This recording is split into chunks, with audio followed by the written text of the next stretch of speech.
Oi pessoal, tudo bem com vocês? Sejam bem-vindos a mais um vídeo aqui no Léguas e Letras e hoje nós vamos falar sobre O Estrangeiro, do Albert Camus. Essa leitura aqui eu fiz com o Clube Ponto Vírgula agora no mês de agosto, ainda não havia gravado um vídeo para vocês e foi muito especial porque foi uma releitura e dessa vez eu não fiz a leitura apenas do romance, mas também do ensaio filosófico e por isso hoje a resenha ela é um pouco entre aspas dupla, porque antes de falar da obra propriamente do Estrangeiro, eu vou fazer uma introdução com vocês sobre o ensaio filosófico, que é do mesmo ciclo dessa obra, que se chama O Mito de Sísifo. Mas vamos com calma e, em primeiro lugar, vamos falar um pouquinho sobre a cronologia, né? Sobre esse livro aqui. O Estrangeiro, ele foi publicado em 1942, ele foi publicado 5 anos antes da Peste. Também temos resenha aqui no canal sobre a Peste, do Albert Camus também. E ele é anterior e ele faz parte do primeiro ciclo do Camus, que se chama Ciclo do Absurdo. O Camus escrevia em ciclos, então ele tem o ciclo do absurdo, que é composto sempre por... Cada ciclo é sempre composto por um romance, por um ensaio filosófico e por uma peça. Então, o primeiro dos ciclos é o do absurdo, que é composto pelo Estrangeiro, pelo ensaio filosófico O Mito de Sísifo e por duas peças, Calígula e O Equívoco. O ciclo do absurdo, ele é anterior ao ciclo do homem revoltado, que é composto lá por A Peste e pelo ensaio filosófico do homem revoltado. No vídeo da Peste, quem assistiu aquele vídeo, vou deixar o card e também o link na descrição aqui do vídeo, notou que eu não fiz uma leitura do ensaio para aquela resenha. Porque aquele livro lá, na Peste, ele é mais rico em reflexões dentro do próprio livro. O Estrangeiro, diferentemente, ele é uma leitura estranha se lido sozinho, desacompanhado do ensaio. Muita coisa fica perdida, porque, como eu vou explicar para vocês mais para frente, esse livro é narrado em primeira pessoa e o personagem principal, o narrador, o Meursault, ele não faz reflexões. Então é difícil a gente captar o verdadeiro sentido da obra, nós vamos falar muito de sentido aqui também, mas captar o verdadeiro sentido dessa obra, a intenção do autor nessa obra, sem a leitura do ensaio filosófico. Então, achei interessante para preparar esse vídeo fazer essa introdução com um pouquinho do ensaio também. Então este aqui é o ensaio filosófico do mito de Sísifo. Então antes de começar um disclaimer, né gente, eu não sou especialista em filosofia, claro, eu estou apenas tentando fazer aqui uma introdução para compreender melhor o Estrangeiro e para ter um pouco mais de base para as reflexões daquela obra que é verdadeiramente o objeto da nossa resenha de hoje. Mas é muito importante falar um pouquinho sobre o mito de Sísifo. Esse ensaio aqui, pessoal, foi uma leitura um pouco mais densa, um pouco mais complicada. Vários trechos eu tinha que voltar a reler, né? Porque é bem mais complexo do que a leitura de um romance. Mas eu acho incrível que esse livro já começa com um tapa na nossa cara, né? Que o primeiro capítulo se chama Um Raciocínio Absurdo, que ele vai explicar essa vertente do existencialismo que é o absurdo. Então, o número 1 já se chama O Absurdo e o Suicídio, e o livro começa com a frase impactante, que é a seguinte: só existe um problema filosófico realmente sério, o suicídio. Julgar se a vida vale ou não vale a pena ser vivida é responder à pergunta fundamental da filosofia. Então, vocês vejam que ele tem aqui uma ambição bem grande com esse ensaio, né, para mostrar as ideias dele aqui nessa questão do absurdo. Então, para contextualizar um pouquinho, nós estamos falando de uma época em que estavam muito em alta as discussões sobre o existencialismo. O Camus era muito próximo do Jean-Paul Sartre, também um grande expoente do existencialismo. E nessa época existia muito essa discussão sobre a busca do sentido da vida. O existencialismo, ele basicamente se foca nisso, ver que o homem é a existência e que o homem é um projeto em aberto e que ele, através das suas ações, ele imprime sentido à sua vida. Então nós temos no existencialismo aquele binômio da responsabilidade versus liberdade. Então você é responsável por tudo aquilo que você faz. Isso é basicamente o cerne da filosofia do Sartre. Porque nessa época você tem uma discussão muito forte também nesse binômio racionalização, que já vem lá desde o Platão, com as formas ideais, passando pelas categorias do Immanuel Kant, chegando até esse momento de abstração maior, de uma irracionalização, que é jogar tudo isso para um lado mais divino. Então você tem esse embate da racionalização e da irracionalização. É esse o contexto no qual o Camus vai escrever esse ensaio filosófico. Então ele não vai se identificar propriamente com aquela filosofia existencialista da necessidade e da busca de um sentido. Sobre existencialismo, sobre busca de sentido, eu vou deixar também aqui embaixo alguns links de podcasts, outras sugestões de leitura. A gente tem até todo um ramo da psicoterapia que se chama logoterapia, que se foca justamente na busca de sentido para a vida, na impressão de um sentido para a vida. Então você tem várias correntes. E o Camus aqui, ele vai dizer que a vida não tem sentido. Não tem sentido nenhum. Ele também, nesse ponto, ele concorda com os existencialistas. A diferença vai ser como lidar com essa falta de sentido. Então ele começa com essa pergunta do suicídio. Por quê? Se a vida não tem sentido, o que nós vamos fazer então? Então a gente vai se suicidar, não é mesmo? Já que não tem sentido nenhum. E a resposta final vai ser que não, que a vida ainda vale a pena ser vivida, apesar da sua falta de sentido. Por quê? Porque a vida é absurda. E o que é esse absurdo? Ele tenta explicar esse absurdo na existência dessa defasagem entre a certeza da existência e a incerteza sobre o sentido da existência, a incerteza sobre o conteúdo da existência. Então existe um abismo entre o estado de fato das coisas, que é essa percepção que nós temos dos sentidos, do que a gente vive no mundo, e do que realmente está subjacente a essa existência. Estou tentando explicar em poucas palavras aqui para vocês as principais ideias desse ensaio para a gente poder aplicar lá na nossa resenha do estrangeiro. Então, se você tem interesse em aprender mais sobre existencialismo, mais sobre o absurdo, eu recomendo fortemente a leitura do ensaio, mas vamos colocar aqui apenas as principais ideias interessantes à compreensão da obra do Romance o Estrangeiro, certo? Bem, então aqui ele vai falar que a existência, ela vai ser um pecado sem Deus. Ele vai tirar a existência de Deus aqui no absurdo. E isso é muito importante para nossa leitura do estrangeiro. Então guardem essa ideia de que a existência ela é composta de várias ações e pecados sem a existência de um Deus. Como ele é uma vertente, né, como se fosse entre aspas, uma evolução do existencialismo, ele reconhece que o homem ele tem todo o poder da ação. Né? Então aquela coisa do binômio liberdade e responsabilidade ele aplica de uma forma um pouco diferente, porque ele reconhece que o homem segue sendo um ser de ação livre para a tomada de decisões, mas diferentemente do existencialismo, que entende que justamente esse poder de tomada de decisões ele implica liberdade, assim, a liberdade e responsabilidade, claro. O homem absurdo, ele reconhece que essa tomada de decisões cria amarras para ele. Cada decisão cria uma nova responsabilidade, uma amarra. E que ele, na verdade, não é realmente livre por conta dessa criação de amarras. Mas nem por isso ele deixa de ser feliz por isso. E nem por isso ele deixa de ser um homem de ação.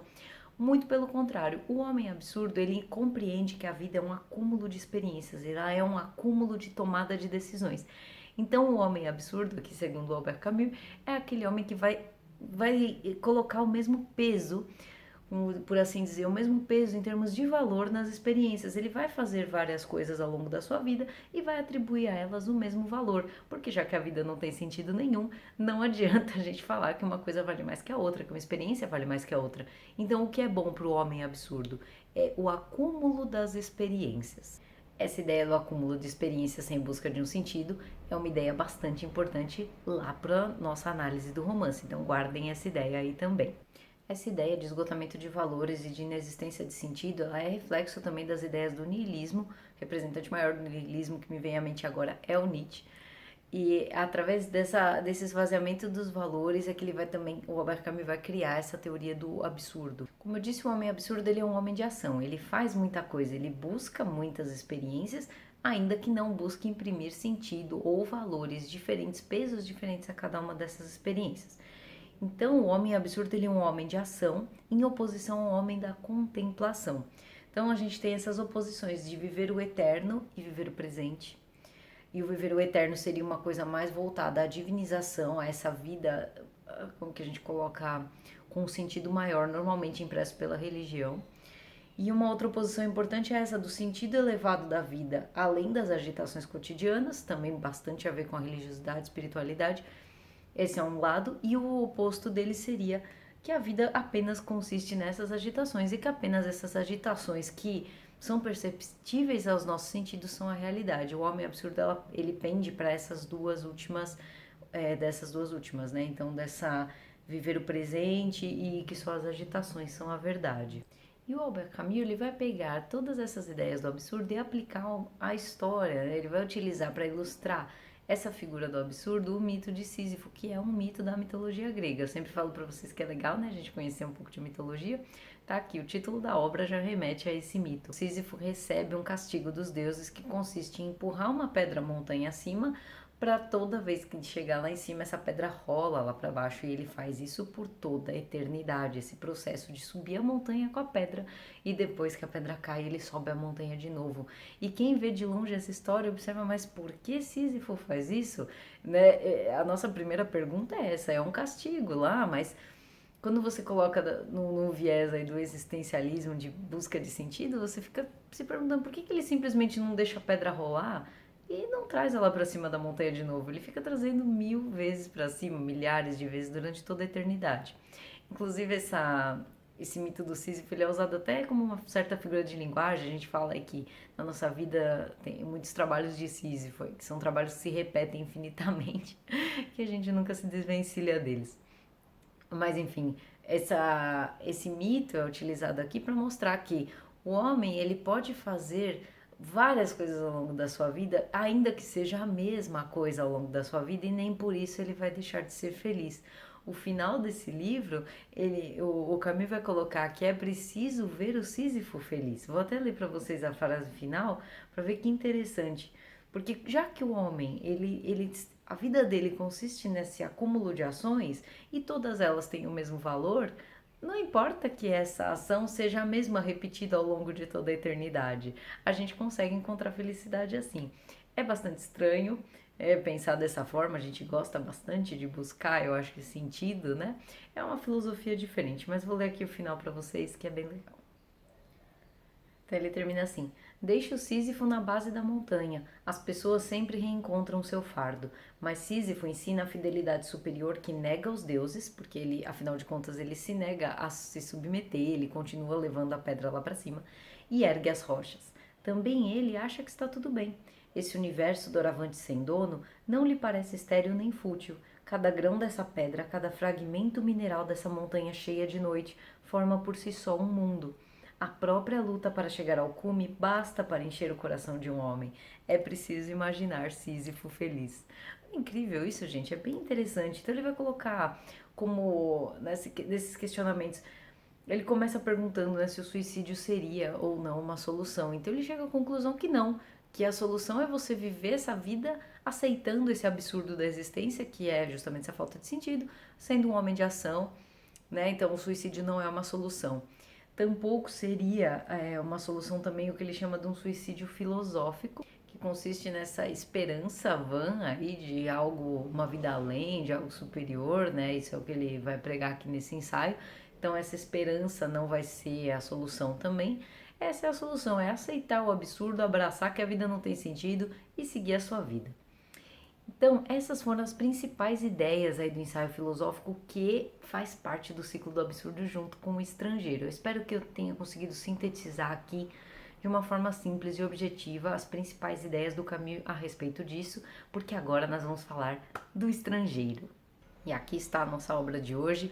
É importante ressaltar que o homem absurdo, ele é uma reação possível à falta de sentido da vida, e uma outra reação possível, né, se a gente for analisar dessa forma, é o homem revoltado, que é mostrado na peste. Então eu remeto vocês ao vídeo da peste que temos aqui no canal, que fala um pouquinho sobre essa revolta ali do homem também. Então, uma das atitudes possíveis ante o absurdo é ser o homem absurdo, como é o nosso personagem principal aqui, que é o Meursault, ou atuar lá como o médico lá da peste. Então, o personagem principal, como eu já comecei dizendo, é o Meursault. Ele não tem um outro nome, ele simplesmente é chamado de Meursault. E ele é o narrador em primeira pessoa de O Estrangeiro.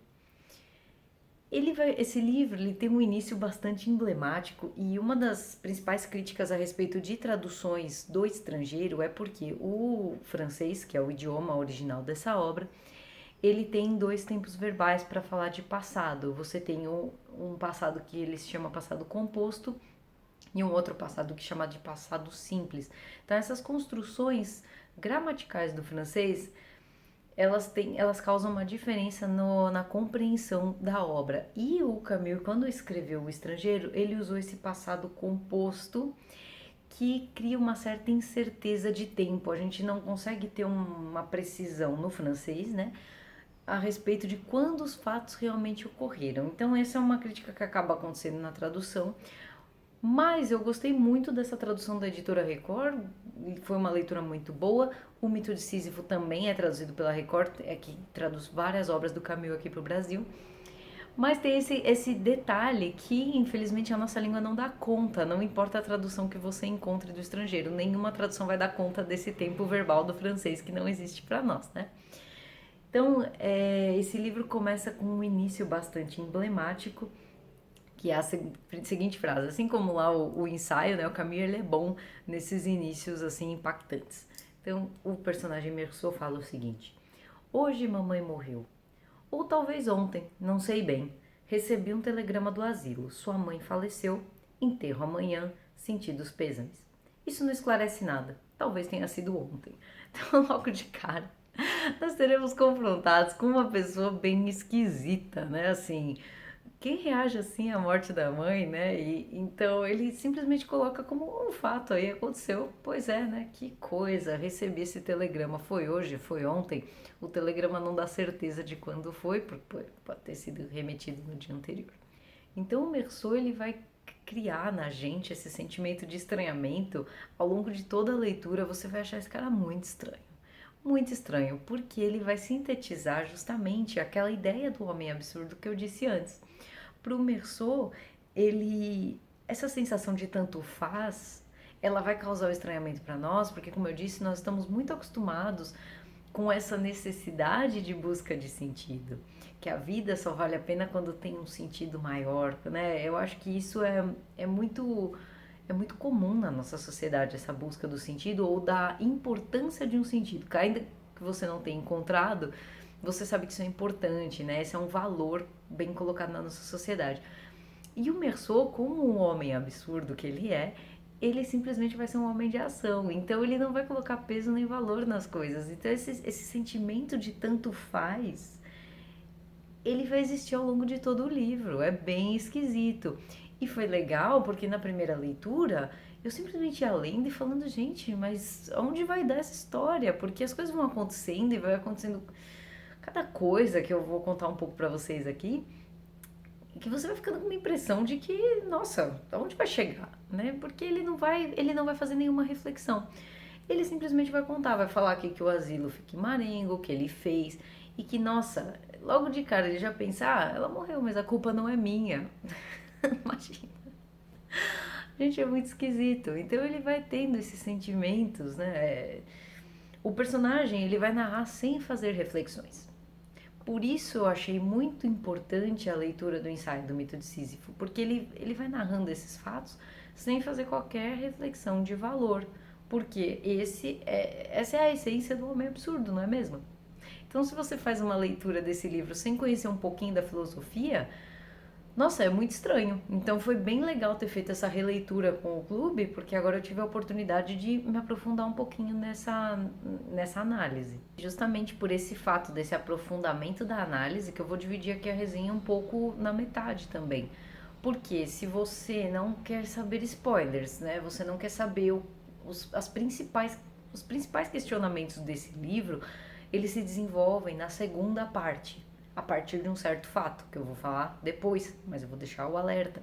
Então, o que eu vou contar aqui? O enredo, primeiro, se você não quer saber de spoilers, não quer ter essas reflexões um pouco mais aprofundadas sobre o absurdo em O Estrangeiro, o que você vai precisar saber da história é o seguinte: então Meursault, ele mora em Argel, a sua mãe estava no asilo, ele tem essa notícia da sua morte logo no início do livro, ele vai visitar, então ele vai seguir lá pro velório, pro enterro.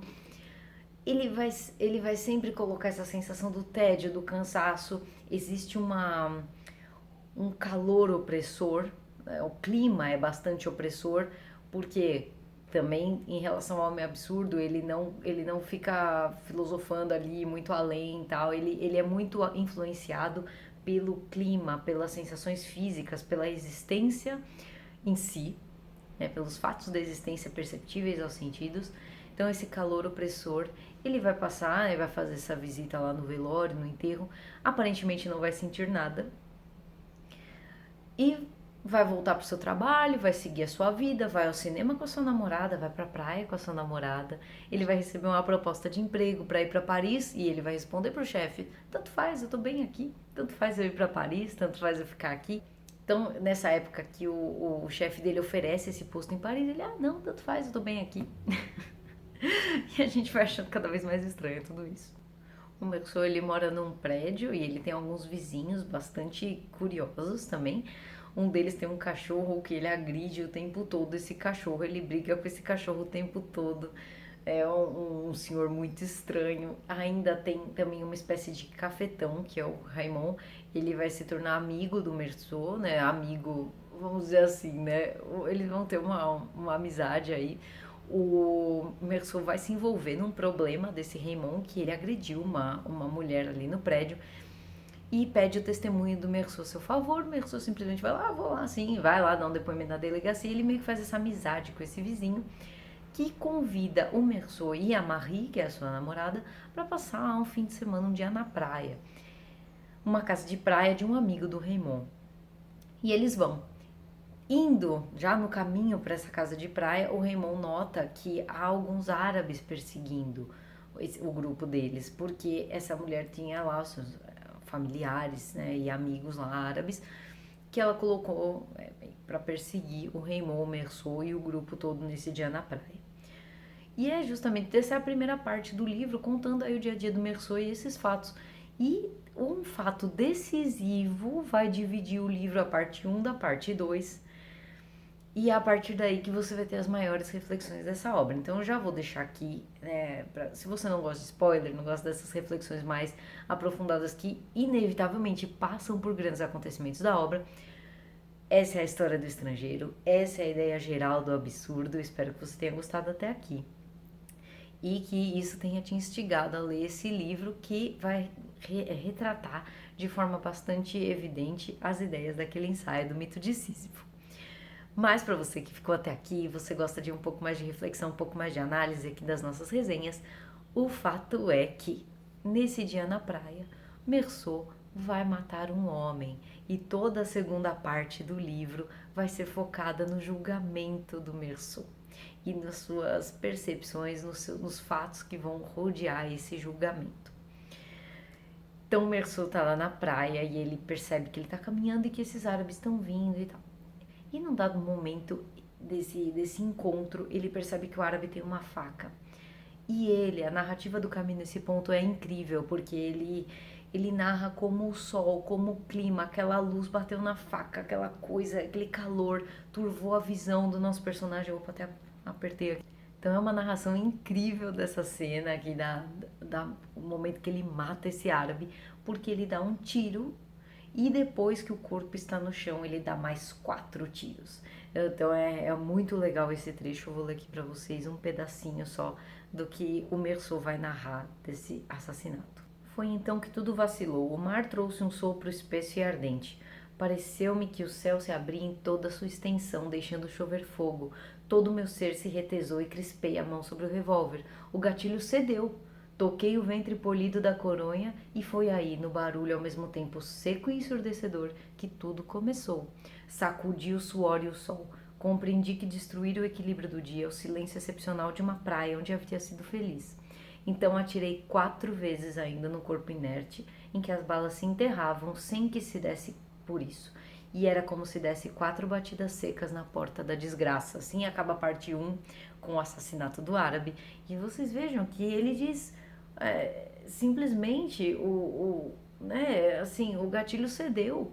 Ele não vê praticamente como uma ação dele, é como se ele tivesse sido altamente influenciado pela impressão, pelo clima, pelo calor, pelo sol. E no julgamento, inclusive, ele vai dizer, quando perguntado por que ele deu, né, tantos tiros, por que ele matou o homem, ele vai responder: foi por causa do sol. E as pessoas vão ficar pra ele assim: como assim? E a parte, uma grande reflexão dessa segunda parte do livro, que vem agora, como eu disse, acaba aqui, já vem para a parte 2, é que nesse julgamento, o Mersô, mais do que julgado pelo assassinato do árabe, ele vai receber um julgamento social do porquê que ele foi tão indiferente à morte da mãe. Porque essa falta de sentimentos que ele mostra, ela causa um estranhamento social.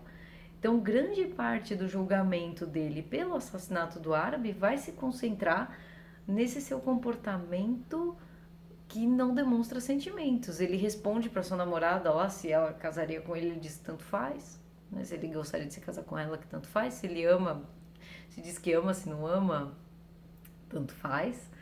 Ele chegou lá no velório, ele fala, por que você não chorou no velório da sua mãe? Eu tava cansado, aquele dia eu tava... Nossa, foi uma viagem longa. O que domina o Mersô basicamente é o sentimento do tédio. O tédio que causa angústia, que é uma ideia lá do Kierkegaard, que também está no ensaio do mito de Sísifo, bastante importante essa ideia do tédio e da angústia. Leva ao existencialismo, é toda uma evolução ali da parte da filosofia. Então esse sentimento de tédio tá na obra toda, tá na vida do Mersô, e é por isso que ele simplesmente não chorou lá, não, ele fala, eu amava minha mãe, como todo mundo ama, mas é um fato, é mais um acontecimento desse acúmulo de experiências do homem absurdo. Mas essa reflexão não está aqui. Você tem que fazer essa reflexão. Você, leitor, faz essa reflexão. Para nós, o Mersô simplesmente vai ser um narrador bem esquisito para quem está lendo o livro sem essa base da filosofia. Então, bastante atenção nessas ideias principais, é bem importante. Uma outra discussão bem de peso aqui dessa segunda parte do livro é sobre a crença ou não em Deus, que o Mersô diz que ele não acredita. E ele tem embates tanto com o juiz quanto com o capelão a respeito dessa crença ou não em Deus. O juiz ele vai sacudir na frente do Mersô ali um crucifixo e vai dizer, e nisso você não acredita? E ele fica olhando e diz, não, não acredito. Porque para ele tanto faz, essa ideia do tanto faz está sempre aí, gente. É difícil a gente não ser muito repetitiva porque o homem absurdo é isso, é esse acúmulo, é essa quantidade de coisas que vão acontecendo sem impressão de sentido.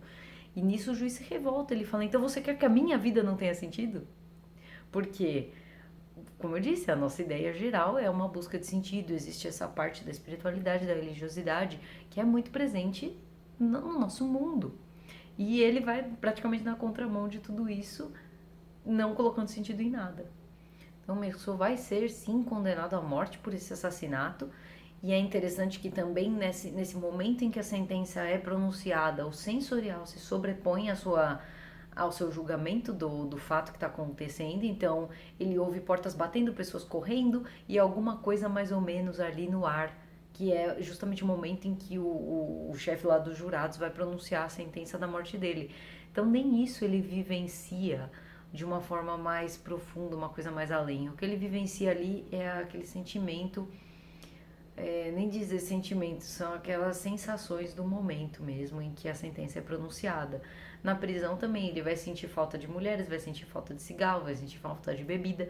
E ele diz que muito facilmente ele muda a mente dele da mente de um homem livre para a mente de um homem condenado, que logo se acostuma com essas privações da vida livre.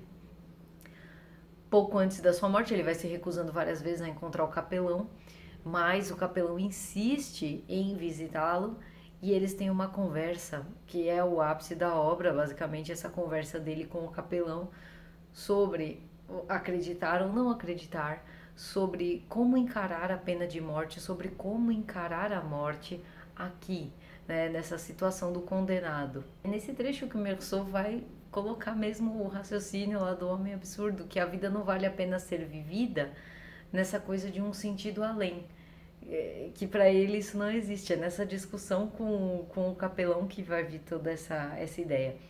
Então o capelão tenta incutir nele a ideia de que existe um pecado, e o Mersô vai dizer que não. Ele diz, não, existe a justiça de Deus e existe a justiça dos homens. E eu fui condenado por essa última, pela justiça dos homens. Ele não vê que o assassinato foi um pecado, ele simplesmente vê como mais um fato no acúmulo de fatos que constitui a sua vida.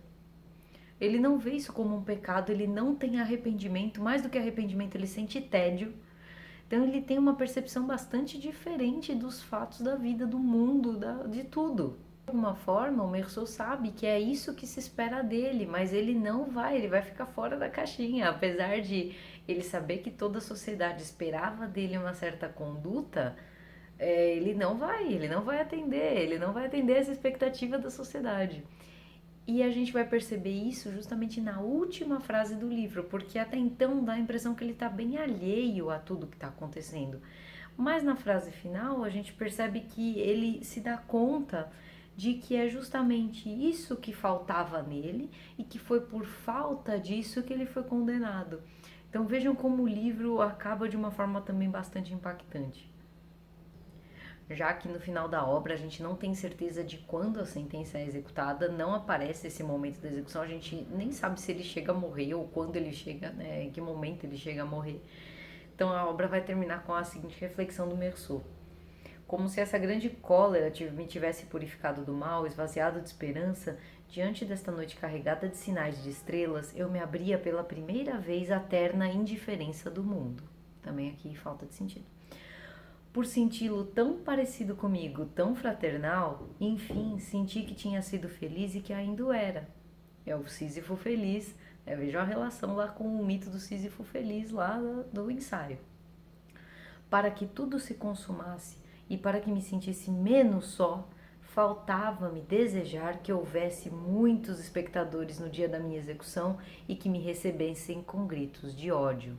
Ponto final, acaba o livro. Por quê? Ele toma consciência de que o que lhe faltava era tirar dele, do ser dele, essa indiferença que ele tem. Ele percebe que isso é o que lhe faltava, que justamente essa indiferença em relação a tudo foi o motivo pelo qual ele acabou sendo condenado. Seja essa indiferença em relação à morte do árabe, seja indiferença em relação à morte da mãe, indiferença em relação ao relacionamento, essa indiferença típica do homem absurdo. Bem, assim acabou o livro e eu acho que essa leitura ela é uma leitura muito interessante, é muito boa. Eu adorei ler O Estrangeiro e especialmente essa releitura, valeu super a pena. Então, para você que ficou até aqui, eu espero que você tenha gostado dessas reflexões aí dessa segunda parte da obra que tem essa relação mais profunda com a filosofia do Camus e que se contrapõe aí ao nosso senso quase que comum da necessidade e da importância da busca de um sentido para a vida. Bem, pessoal, essa foi a minha resenha de O Estrangeiro, com uma análise aí um pouquinho da parte filosófica. Espero que vocês tenham gostado, que isso tenha instigado a leitura de vocês. Vale muito a pena. Esse livro é super curtinho, mas ele é denso, ele é bem interessante. Vale super a pena. Foi mais uma leitura maravilhosa do nosso clube de leitura.